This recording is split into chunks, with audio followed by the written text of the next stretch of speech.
Lạy Chúa, chúng con về từ bốn phương trời. Lạy Chúa, chúng con về từ khắp thôn làng, cùng với lớp sông người hành hương. Về nhà Chúa đi, về nhà Chúa đi.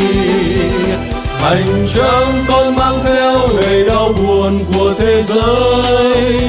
Hành trang con mang theo trao căm hờn của kiếp nghèo. Về đây xin dâng Cha trong lo âu, đưa hai tay quyết chung xây thế giới mới. Hành trang con mang theo cuộc nổi loạn của người trẻ. Hành trang con mang theo niềm lo sợ của kiếp già. Về đây xin dâng Cha trong lo âu, đưa hai tay quyết chung xây thế giới mới. Lạy Chúa, chúng con về từ bốn phương trời. Lạy Chúa, chúng con về từ khắp thôn làng, cùng với lớp sông người hành hương. Về nhà Chúa đi, về nhà Chúa đi.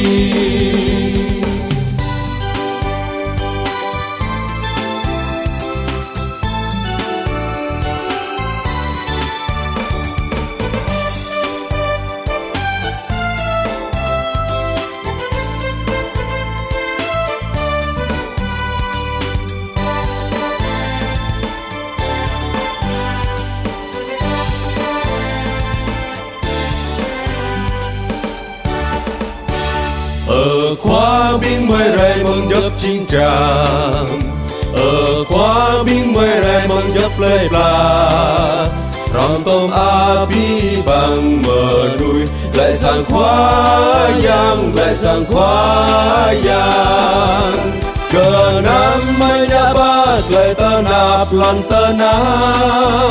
Cờ năm mới nhã bát lại hil rọa ri tơ nạp. Ray rom bayan rom ke ama. Nhà tengah musa rom bajing frau. Ke nam banyak bat lerung rang bing lak ai. Ke nam banyak bat lewi hoành ga bing tha. Ray rom bayan rom ke ama. Nhà tengah musa rom bajing frau. Ở khóa biên mới rày mong dấp chiến tràng. Ở khóa biên mới rày mong dấp lấy pla.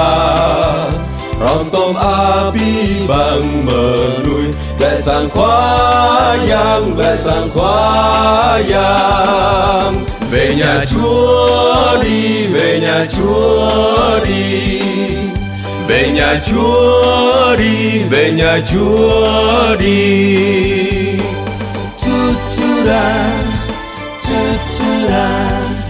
Ta ta ta ta ta ta.